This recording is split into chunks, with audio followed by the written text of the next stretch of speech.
We are going to do a demo here to help us visualize what is happening in the problem and get some experimental evidence to what is going on. So we're not just doing the calculations, but we make sure everything actually makes sense. So first, we want to know which one is moving faster, A or B. And remember, the problem said that they are identical. So these, other than the fact that they have A and B written on them, are the same thing. And it said that they make a rotation in the same amount of time. That means they have the same period. And that is something that happens to objects all the time in physics problems. It's whenever they're attached to the same rotating thing. So two things on the same merry-go-round, or on the same turntable, or on the same fan, or whatever. In this case, they're on the same rotating board, merry-go-round thing. And we can see this is a pretty good approximation of uniform circular motion. I've got pretty low friction inside my bearing here. And you should be able to see, just from the way that they're moving, that A is moving a lot faster than B. When it sweeps in front of the camera, it's maybe really the most obvious, because you can see A goes from here all the way over to here, while B only goes from like here to here. So like B moves, that much, while A moves that much. And so we can see A is moving significantly faster than B. We can even here, without really needing to break out the calculator, figure out how many times faster A is going. We know A's radius is 3 times larger than B.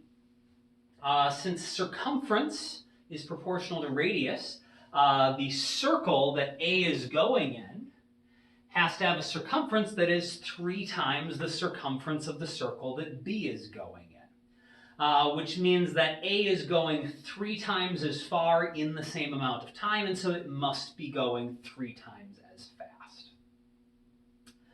Now, for the force that is acting on them, to make them go in a circle. So that is a little more complicated. So first off, we need to understand what that force is and where it's coming from. In this case, it doesn't look like there's really anything attached to them. There's not like a string going to the middle that would be hanging onto them while we swing them around. There's not a wall on the outside like we have with the bowling ball. In this case, the only thing that the blocks are touching is the board. And so the force that's actually going to make them go in a circle is friction. And we can see why that is. Or why, it seems sort of weird, I guess, to say that friction is going to be the thing that makes them go in a circle, because that would mean that friction has to pull them towards the center. And we friction always tries to stop them from moving, so why would pulling them towards the center make that happen? Well, let me get this spinning. So first off, remember, when I push this to make it start spinning, that's not uniform circular motion. And so when I push on this, in order to get it to start moving, we're going to have an uneven speed. We're going to be speeding up.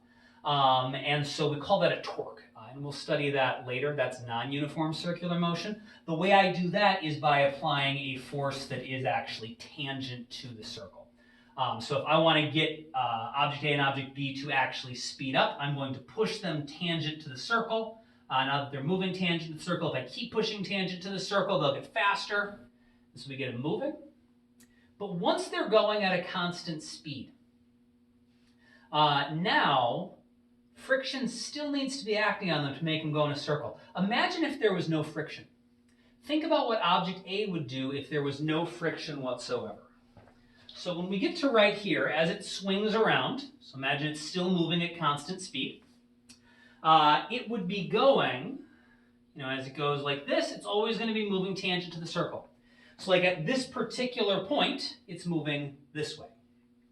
Well, if there was no friction, this would not be stuck to the board, and object A would be free to do what it wants to because of inertia, which is move in a straight line at a constant velocity. And so as the board swings in a circle, A would go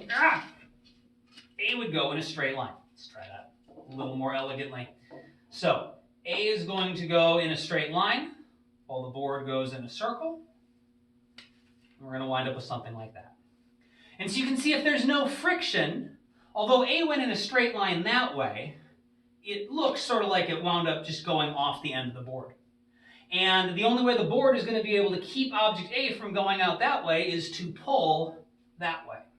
And so the direction that the force of static friction needs to be in order to prevent object A from sliding off winds up needing to be inward in order to make it go in a circle. So we want to know which of these has the greater force of friction acting on it to make it go in a circle. And the great thing about friction is friction's really good for testing this, because if we need more force than friction can provide, friction is friction just has this natural limit that makes it really useful for situations like this. So right now, friction is able to provide enough force to make them go in a circle. If I go a little bit faster, friction can still provide enough force to make them go in a circle. But if I start going fast enough, remember the centripetal force required to go in a circle is mv squared over r. If the speed gets high enough, and m and r aren't changing, we're going to need more and more force, and eventually friction's not going to be able to provide enough force. And so whichever one slips first is going to have to be the one that friction wasn't able to provide enough force for, which means it has to be the one that required more force to make it go in a circle. Because since they're the same objects with the same normal forces, the available force of friction should be the same for both. So let's keep pushing this. We'll make it go faster and faster and faster and see which one slips off first. It's A. So A wasn't able to hang on. A must have required more force to go in a circle than was available. And so while they were going in a circle, A must have definitely had more force acting on it than B to make it go in a circle.